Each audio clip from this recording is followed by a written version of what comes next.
Hello, I'm Susan King. I'm the Dean of the School of Media and Journalism. That's our new name as of July 1, 2015. And with me today is a well-known face and a well-known name, Bob Dotson. What a pleasure to be here. Thank you for inviting me.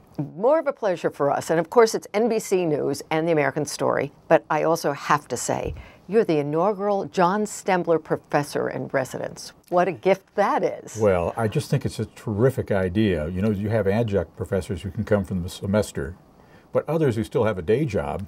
Isn't it lovely to have that mix of voices of people who are still working in the wood pile trying to tell you, well, this worked for me, and this might work for you?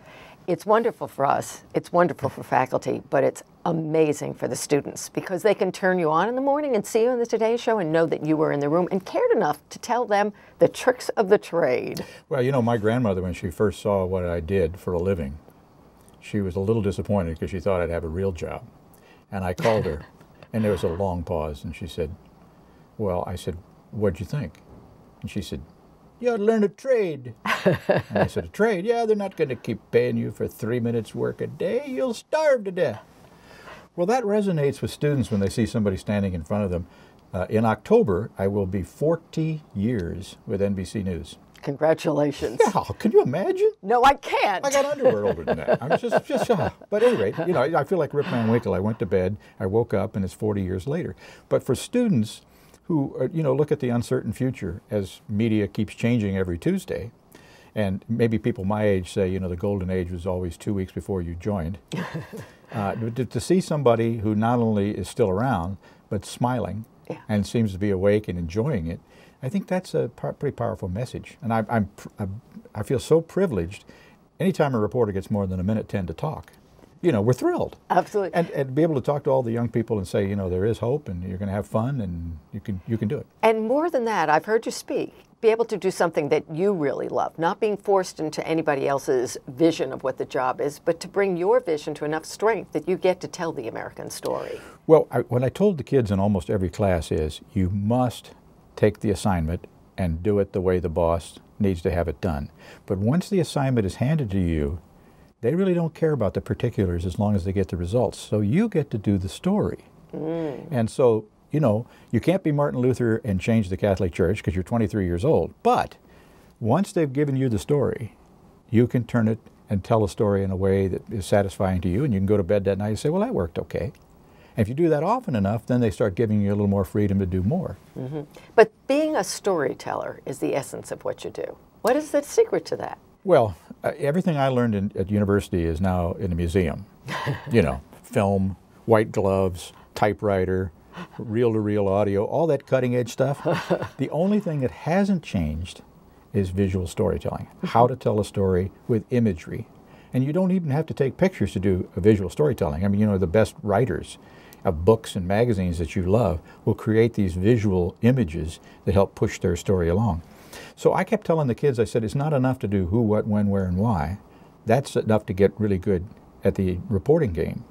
But on the other hand, you have to figure out what's the best way to stack the story so that a wide audience will be enticed. And so I've been giving them the tools to do that. And it's moments. It's capturing moments either audio-wise or video-wise. That's how you often construct your story when you know you've got a moment, right? Right. Well, the thing is if you've got 6 minutes or 5 minutes like I do, that's kind of like Gone with the Wind length. But you can't just take a topic, give a headline, and then all the information that you can cram into 6 minutes. What I do is I find little moments that connect with a large audience, what I call a universal button. You know, we've all been mothers, we've all been fathers, we've all been or known them, and we've all had kids or no kids. So anything that you can do to connect it to the viewer or the audience, and the best way to do that is through a small moment. And I'll give you just a brief example. I once did a story on a tornado, and everyone else was chasing the governor, and the governor was going to say, I want some money to help rebuild the town, which I did put in my story. But I chased a guy with bib overalls, and finally he reached down into a pile of rubble, and he picked up a big hunk of pink goo, and he put it right up next to his chin, and he looked right in the camera and said, well, it got my teeth, but it didn't get me. That's a moment, right? So, you know, it just would have been a grade C tornado story because, you know, a couple of mobile homes are off their foundation, nobody injured. The only reason we were there is because the governor was coming through. Yeah. And you could get a handout video of that. But the fact that you could get this guy and get him comfortable enough with the camera that he's giving you moments all the way through, you know, he's talking over his shoulder as he's looking, and then you pose to the audience, well, I wonder what he's looking for. It's like 3 days later, right? Yeah. So you take what would have been a deficit, you know, why weren't you here earlier, and you make it into kind of a scavenger hunt. And you know where you're going because you got this great soundbite. You know, got my taste bud, didn't get mine. That's it. And so I said, you look for those kind of moments, you create those kind of moments, and it pushes the story along.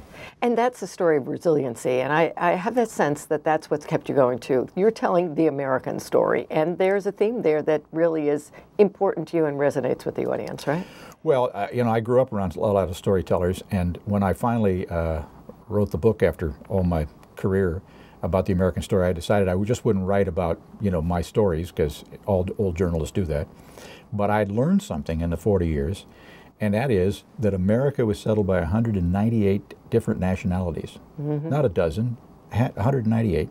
They fought 564 native tribes. And we had a civil war, and we had all the well-documented shortcomings that any country does. But still, you can go down to Franklin Avenue or Franklin Street and have a beer on a Friday night, and most Friday nights you won't be firebombed. You know, you might be bombed, but that's a different, you know. And I just thought, you know, most of what we see in the media today reflects, that mirror reflects power and celebrity. But sometimes when you look behind the mirror, you see somebody who's not wearing a suit, but has real wisdom because they've solved something that you think has never been solved before. And you can use that to help you move on down the road. So I've been trying to tell the students, you know, not just think outside the box, but look elsewhere. Sometimes the seemingly ordinary person is the best way to engage an audience because we're all, in our souls, ordinary people. So once you got their attention that this story is really about you, then they will be able to follow you through a more complex part of the story because they want to see what happened to the guy with the pink goo, whatever it is. And those were the moments and the storytelling come in really handy.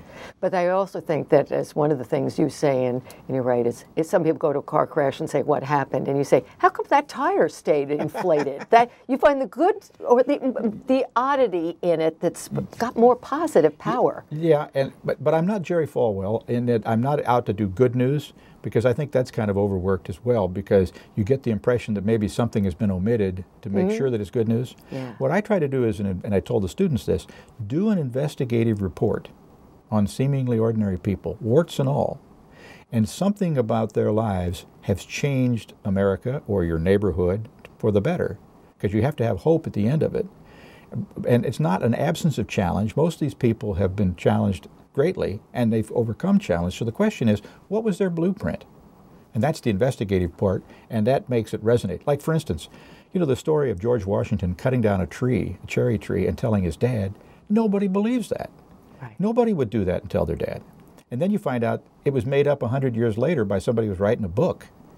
But the fact that George Washington hung a few of his officers at Valley Forge because it was cold and they left, and yet still at the end of the Revolutionary War, when Lafayette wandered up to him because they had no other blueprint and said, you know, you're the most popular guy in the country, you could be king. And this is a time where there's just kings and tribal. He said, no, let's try this president thing. Let's see if it works. So warts and all, you know, George and the guys came up with something pretty interesting. Pretty interesting. That it would affect everybody's lives. And that's my point, that, you know, we now just look for celebrity and power, but beyond that, behind that mirror, is people who actually have pushed this country forward in many small ways. And for a student coming along trying to figure out how best to tell a story, whether it's in public relations or maybe they're working for an engineering firm, and they're trying to, a very simple task, which is complex to do sometimes, which is to tell what this person's talking about to this person who doesn't seem to have any interest in it. And so what are the tools to help you find the interest? Well, the key tool is storytelling.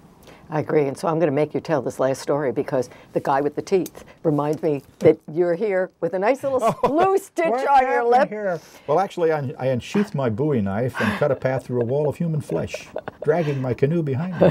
No. Going down Franklin Street. Yeah, going down You know, I've been spending a day trying to figure out, I need a better story.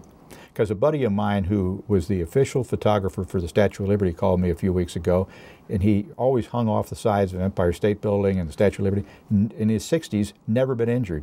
And he broke his leg the other day trying to get a can of cannibal soup down out of the shelf and standing on his kitchen, you know. So we're out going to lunch yesterday, coming back from lunch, and we're talking, and I'm like Forrest Gump, and there's 40 people asking me questions, you know, and I wasn't paying attention, and we were coming down an alley that had kind of a raised grate. I tripped on the grate, fell down. Fortunately, I was able to grab it on my hand, but ended up not breaking my tooth, but shattering it, just like a safety bag in a car, which apparently saved me, and then I cut my lip with the broken tooth. But fortunately, one of my dinner guests was a doctor. So he held my hand, took me, and his best friend was a reconstructive tooth surgeon. So by the time 5 o'clock came along, I was like, well, nothing happened except this, you know. But I think my story is that I played one-on-one with the varsity team at UNC, and I drove to the basket, and I made the basket, by the way. I had a little rough on it, you know. You got to come up with a better story. Well, I'll tell you one thing. We didn't want you to ever forget us, and that scar will mean you never will. And our students will forget you because you have made the baskets and you made a difference in their life this week. So, Bob Dotson, come back again. Thank you.